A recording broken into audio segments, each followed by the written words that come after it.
आओ चलें इस सफ़र में एक हसीन सी शुरुआत लेकर। आओ चलें इस सफ़र में एक हसीन सी शुरुआत लेकर, मंजिल को ध्यान में रखकर और कमजोरियों को मात देकर। नमस्कार दोस्तों एंड डियर स्टूडेंट्स, वेलकम करता हूं आप सभी का आपके अपने YouTube चैनल एंगल एक्सिस में। आज हम डिस्कस करने जा रहे हैं +2 क्लास का काफ़ी जाना माना टॉपिक मैट्रिक्स। लेकिन जब भी बात मैट्रिक्स की आती है हमारे माइंड में सिर्फ एक ही क्वेश्चन आता है कि आखिरकार मैट्रिक्स का यूज कहां होता है। आज हम इस वीडियो में डिस्कस करेंगे मैट्रिक्स क्या होता है, मैट्रिक्स के टाइप क्या होंगे और मैट्रिक्स के यूजेस क्या होंगे। बने रहिए मेरे साथ लास्ट तक। Let's start it.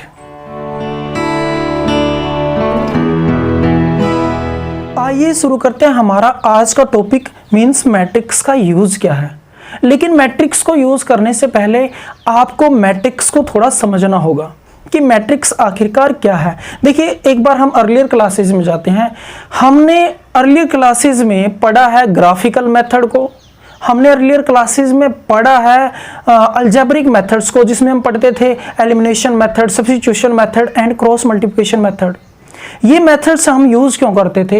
In methods का हम यूज करते थे ताकि हमारे पास जो लीनियर इक्वेशंस दी गई हैं हम उनके सॉल्यूशंस फाइंड आउट कर सकें।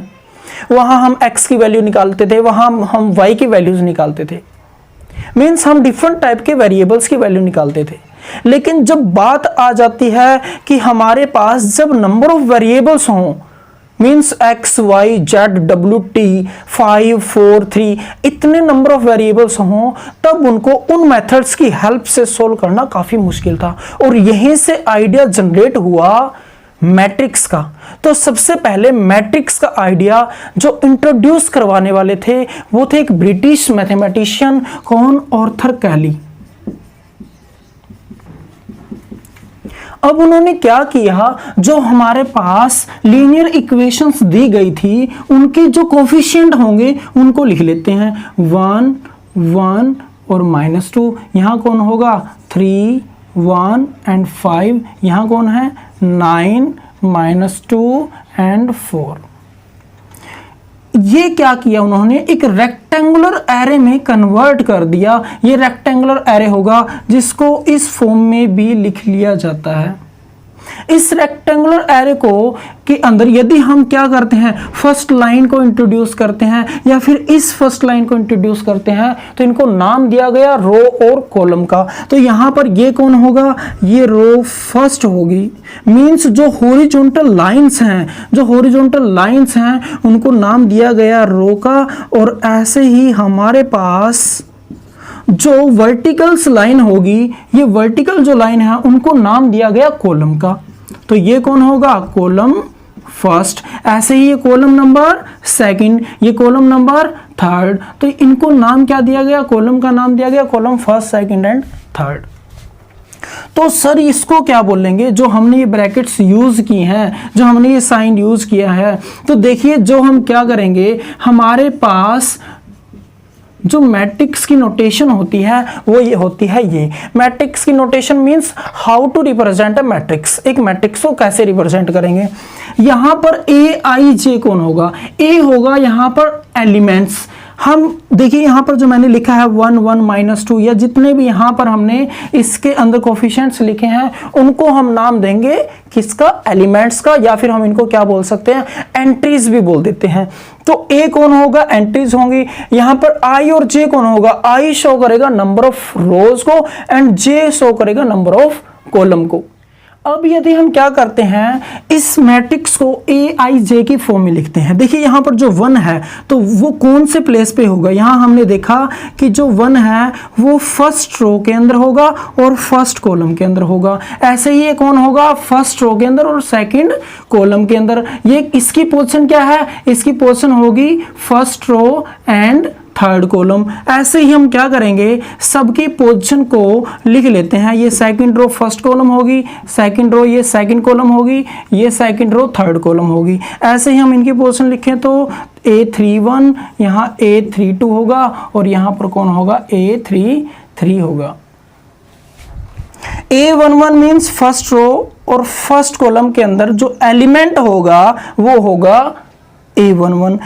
A23 यहां पर क्या होगा कि ये सेकंड रो और थर्ड कॉलम का कोई एलिमेंट है।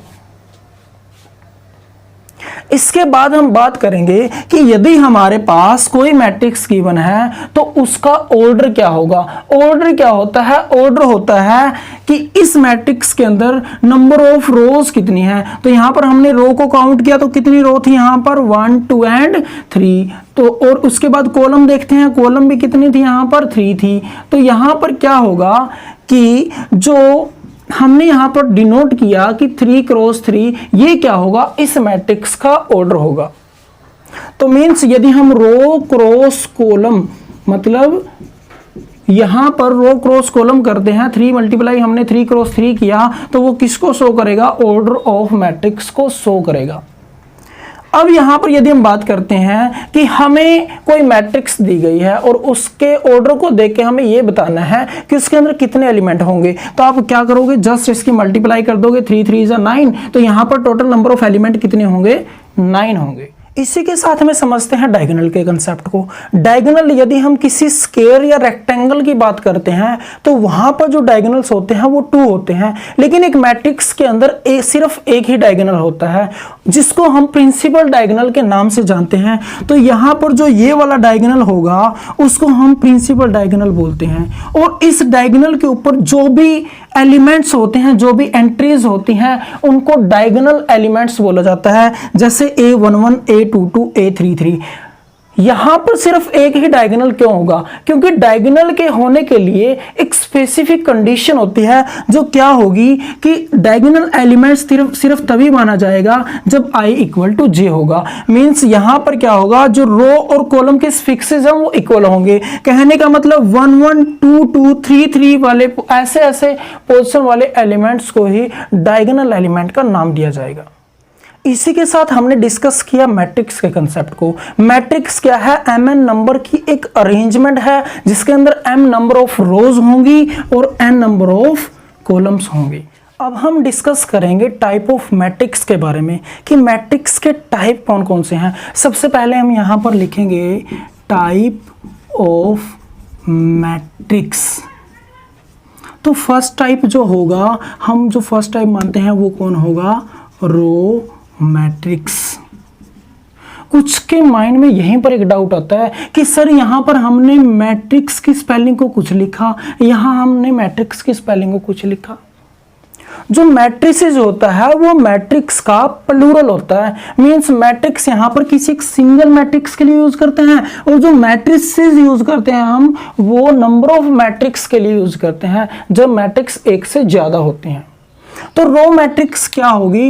रो मैट्रिक्स एक ऐसी मैट्रिक्स होगी जिसमें एक रो होगी।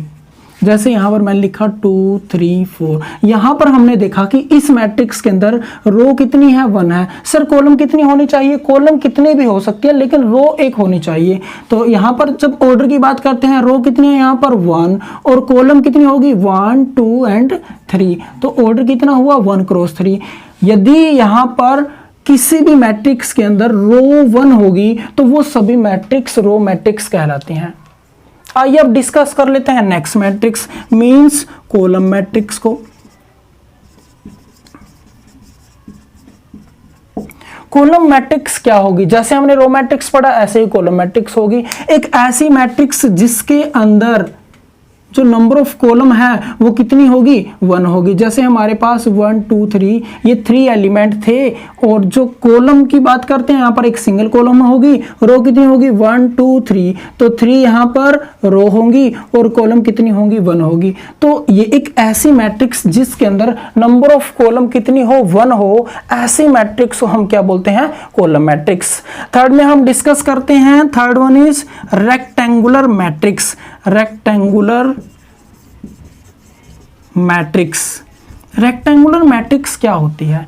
एक ऐसी मैट्रिक्स जिसके जो एलिमेंट होंगे, जिसकी जो एंट्रीज होंगी वो एक रेक्टेंगल की फॉर्म में होंगी। कहने का मतलब ये क्या है इसमें कि ऐसी मैट्रिक्स जिसके अंदर नंबर ऑफ रो और कॉलम अलग अलग होंगे। यदि रो और कॉलम अलग अलग होंगे तो हमारे पास जो मैट्रिक्स होगी वो क्या होगी? रेक्टेंगुलर। जैसे हमने यहाँ पर कोई मैट्रिक्स ली 2 3 4 -1 2 4। तो यहाँ पर रो कितनी है 2 है, कॉलम कितनी होंगी 3 होंगी। तो जिसमें रो और कॉलम अलग अलग होंगी means number of rows not equals to number of column, तो वहां पर जो मैट्रिक्स होगी वो कौन होगी, वो हमारे पास रेक्टेंगुलर मैट्रिक्स होगी। इसके बाद हम डिस्कस करते हैं स्क्वायर मैट्रिक्स के बारे में। नंबर 4 पे हम डिस्कस कर रहे हैं स्क्वायर मैट्रिक्स। नाम से ही क्लियर हो रहा है, यहाँ पर हमने रेक्टेंगुलर मैट्रिक्स पढ़ी, अब स्क्वायर मैट्रिक्स। स्क्वायर मैट्रिक्स एक ऐसी मैट्रिक्स होगी जिसके अंदर जो नंबर ऑफ रो और कॉलम होंगी वो क्या होंगी, इक्वल होंगी। देखिए इसके लिए एक एग्जांपल मानते हैं। हमारे पास कोई मैट्रिक्स है जिसके अंदर हमने एलिमेंट लिया 2 3 -1 एंड यहाँ पर -9।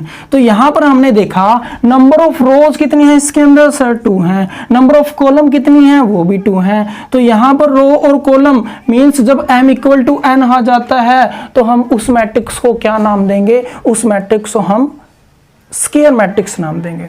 नेक्स्ट टाइप जो होगा वो होगा डायगोनल मैट्रिक्स।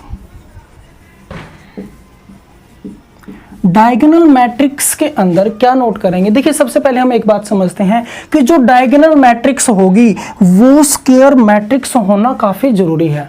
मींस जो भी डायगोनल मैट्रिक्स होगी सबसे पहले वो क्या होनी चाहिए, स्क्वायर मैट्रिक्स होनी चाहिए। रो और कॉलम हमेशा बराबर होनी चाहिए। डायगोनल जो मैट्रिक्स होगी उसके अंदर हम क्या यूज करेंगे, उसके अंदर हम सबसे पहले मेन जो कंसेप्ट यूज करेंगे हम देखेंगे उसके डायगोनल एलिमेंट्स को। जैसे हम मान लेते हैं डायगोनल एलिमेंट्स थे हमारे पास ये, और बाकी के जो भी एलिमेंट होंगे वो क्या होंगे, 0 होंगे।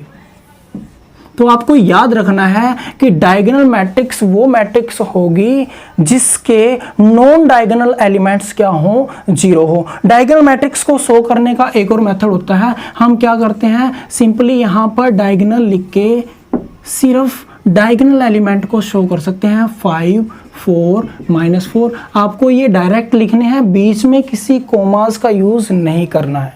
इसके बाद हम नेक्स्ट टाइप करेंगे वो होगा स्केलर मैट्रिक्स।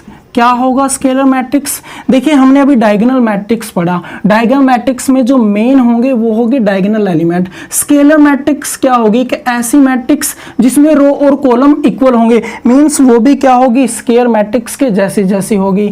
तो स्केलर मैट्रिक्स क्या होगी, ऐसी मैट्रिक्स जिसमें जो डायगोनल एलिमेंट होते हैं वो क्या होंगे, सारे के सारे क्या होंगे, इक्वल होंगे। सर कहने का मतलब ये है कि यदि हम कोई एलिमेंट चूज कर लेते हैं, जैसे यहाँ हमने 4 लिया तो यहाँ पर भी कौन होगा, 4 ही होगा, बाकी नॉन डायगोनल क्या होंगे, 0 होंगे। क्या हम सर स्केलर को डायगोनल बोल सकते हैं, बिल्कुल बोल सकते हैं। क्या हम डायगोनल को स्क्वायर बोल सकते हैं, बिल्कुल बोल सकते हैं। तो आपको ये जो इनके बीच में इंटरलिंक है वो आपको ध्यान में रखना होगा। नेक्स्ट टाइप जो हम करेंगे वो करेंगे यूनिट या फिर आइडेंटिटी मैट्रिक्स। आइडेंटिटी या फिर यूनिट मैट्रिक्स क्या होगा, यूनिट से हम क्या समझते हैं, यूनिट मींस 1। तो यहां पर क्या होगा, एक ऐसी मैट्रिक्स जिसके अंदर जो डायगोनल एलिमेंट होंगे वो कौन होंगे, 1 1 होंगे। 4 की जगह कौन लिख देंगे, 1। नॉन डायगोनल एलिमेंट क्या होंगे, 0। ये भी क्या होगी, यूनिट मैट्रिक्स। क्या स्केलर होगी, बिल्कुल होगी। क्या डायगोनल होगी, बिल्कुल होगी। क्या यूनिट स्क्वायर होगी, बिल्कुल होगी। नेक्स्ट में जो डिस्कस कर रहे हैं हम वो कर रहे हैं जीरो मैट्रिक्स। जीरो मैट्रिक्स क्या होगा, एक ऐसी मैट्रिक्स जिसके अंदर सभी एलिमेंट क्या होंगे, 0 होंगे, उसी को हमने क्या नाम दिया, जीरो मैट्रिक्स का। तो सभी एलिमेंट्स मींस 0 0 0 0। हमारे पास 2x2 ऑर्डर की कोई मैट्रिक्स है और उसको हमने क्या नाम दिया, जीरो मैट्रिक्स का नाम दिया। क्यों, क्योंकि उसके हर एक एलिमेंट क्या थे, 0 थे। आइए समझते हैं नेक्स्ट टाइप को, वो होगा ट्रायंगुलर मैट्रिक्स। अब जैसे नाम से ही क्लियर हो रहा है कि एक ऐसी मैट्रिक्स जो किसकी तरह होती है, एक ट्रायंगल की तरह। अब यहाँ पर जो ट्रायंगुलर मैट्रिक्स होंगी वो होगी अपर ट्रायंगुलर मैट्रिक्स और सेकंड वन होगी लोअर ट्रायंगुलर मैट्रिक्स। अब सर ये अपर ट्रायंगुलर मैट्रिक्स और लोअर ट्रायंगुलर मैट्रिक्स क्या है? अपर ट्रायंगुलर मैट्रिक्स को समझने के लिए देखिए एक एग्जांपल लेते हैं। जैसे हमारे पास कोई मैट्रिक्स है जिसके हमने एलिमेंट लिए यहाँ पर 2 3 4 -4 5 6। अब आपने देखा कि मैंने कुछ एलिमेंट्स को छोड़ दिया है। ये कौन है यहाँ पर? ये होगा प्रिंसिपल डायगोनल। प्रिंसिपल डायगोनल से नीचे यदि सभी एलिमेंट क्या हो? 0 हो, तो ऐसी मैट्रिक्स को हम अपर मैट्रिक्स, अपर ट्रायंगुलर मैट्रिक्स बोलते हैं। और इसके रिवर्स में यदि प्रिंसिपल डायगोनल से ऊपर सभी के सभी एलिमेंट क्या हो? 0 हो, तो हम ऐसी मैट्रिक्स को क्या बोलेंगे? Lower triangular matrix. हमें ऐसे लग रहा है जैसे यहाँ लोअर में ट्रायंगल बनी है और यहाँ पर यदि हम देखते हैं तो अपर में ट्रायंगुलर बनी है। आइए समझते हैं नेक्स्ट टाइप को। जो नेक्स्ट टाइप होगा वो कौन होगा? वो होगा कंपेरेबल मैट्रिक्स। अब देखिए, कंपेयर का मतलब क्या होता है? कंपेयर का मतलब तुलना होता है। मीन्स यहाँ पर हम क्या करेंगे? किन्हीं दो मैट्रिक्स को कंपेयर करेंगे। लेकिन इसके लिए हम एक एग्जांपल समझते हैं कि ये कहीं पर यदि रेसलिंग हो रही है तो वहाँ पर जो रेसलर होंगे वो एक जैसे होंगे या एक ज़्यादा हेल्दी होगा, एक वीक होगा? ऐसा तो नहीं होगा ना। तो वहाँ पर जो रेसलर होंगे वो दोनों एक जैसे होंगे। अब दो मैट्रिक्स एक जैसी होंगी का मतलब क्या है? कि वहाँ पर जो उनका ऑर्डर होगा वो क्या होगा? इक्वल होगा। हमारे पास यदि कोई दो मैट्रिक्स है, जैसे हम लिखते हैं यहाँ पे 2 3 4 6 7 9।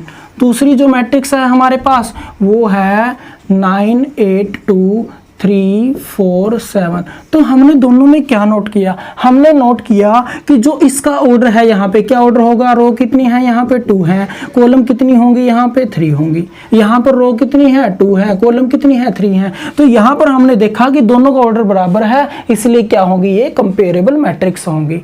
नेक्स्ट पार्ट करते हैं। नेक्स्ट में क्या है? नेक्स्ट टाइप होगा इक्वल मैट्रिक्स।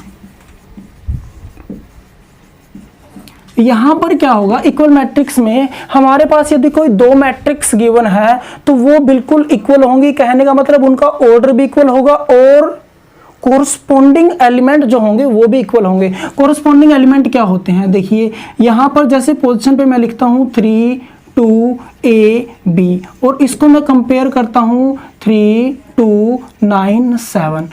तो कोरस्पॉन्डिंग एलिमेंट कौन होगा? 3 का कोरस्पॉन्डिंग A11 पे यहाँ कौन है? A11 पे 3 और यहाँ भी 3, यहाँ 2, यहाँ 2, यहाँ कौन है? A और यहाँ कौन है? 9। यदि ये इक्वल मैट्रिक्स हुई तो इनके कोरस्पॉन्डिंग एलिमेंट इक्वल होंगे। मतलब A की वैल्यू क्या होगी? 9 होगी और B की वैल्यू 7 होगी। हमने मैट्रिक्स के पूरे कंसेप्ट को समझ लिया, मैट्रिक्स को समझा, उसकी डेफिनेशन को समझा, उसके टाइप्स को समझा। आइए अब हम समझते हैं मैट्रिक्स के यूजेस को कि मैट्रिक्स का यूज कहां पर होता है। सबसे पहले हम मैट्रिक्स का यूज देखते हैं तो वो देखते हैं पीसी के अंदर, एक लैपटॉप के अंदर, आपके कंप्यूटर के अंदर। कंप्यूटर के अंदर एक ऑप्शन होता है जिसको हम ग्राफिक्स के नाम से जानते हैं। ग्राफिक्स क्या करता है? हमारे जो कंप्यूटर की स्क्रीन होता है, जो उसकी रेजोल्यूशन पावर होती है, उसको एडजस्ट करता है और उसको एडजस्ट करवाने में अहम रोल जो होता है वो होता है मैट्रिक्स का। आपने देखा होगा कुछ हाई लेवल के गेम होते हैं तो जब हम उनको चलाते हैं तो वो नहीं चल पाते। कब नहीं चल पाएंगे? जब कंप्यूटर के अंदर ग्राफिक्स का ऑप्शन नहीं होगा। तो इट्स मीन यदि हम खेलते हैं तो वहां पर भी कहीं ना कहीं हमारी हेल्प कर रहा है कौन? मैट्रिक्स। जो सेकंड मेन यूज हम देख रहे हैं आज की टेक्नोलॉजी के अंदर, सबसे ज्यादा जो बात हो रही है वो हो रही है रोबोट्स के बारे में। आपको पता है रोबोट्स लगातार तेजी से ग्रो कर रहे हैं। नंबर ऑफ रोबोट्स यहाँ पर बनाए जा रहे हैं जो हमारे डिफरेंट काम को करने में हमारी हेल्प करते हैं।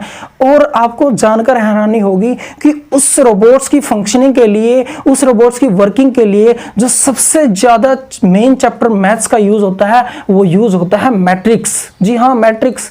मैट्रिक्स सबसे ज्यादा यूज होता है रोबोट्स की फंक्शनिंग और वर्किंग के लिए। इसके साथ हम मैट्रिक्स का यूज जो करते हैं वो डिफरेंट टाइप की इंडस्ट्रीज में करते हैं, स्टैटिस्टिक के अंदर करते हैं, इकोनॉमिक्स के फील्ड में करते हैं। ऐसे काफी फील्ड हैं जहां पर हम मैट्रिक्स का यूज करते हैं। इसी के साथ हमारा आज का टॉपिक यहीं पर कंप्लीट होता है। मिलते हैं आपको कल को नेक्स्ट वीडियो के साथ। हाँ, यदि चैनल पर पहली बार आए हैं तो प्लीज चैनल को सब्सक्राइब कर लें और साथ में बेल आइकन को प्रेस कर लें ताकि हर नई वीडियो की नोटिफिकेशन आप तक जल्द से जल्द पहुंच सके। साथ में चैनल को शेयर करें अपने दोस्तों के साथ ताकि वो भी मैट्रिक्स के यूजेस को समझ सकें। Thank you.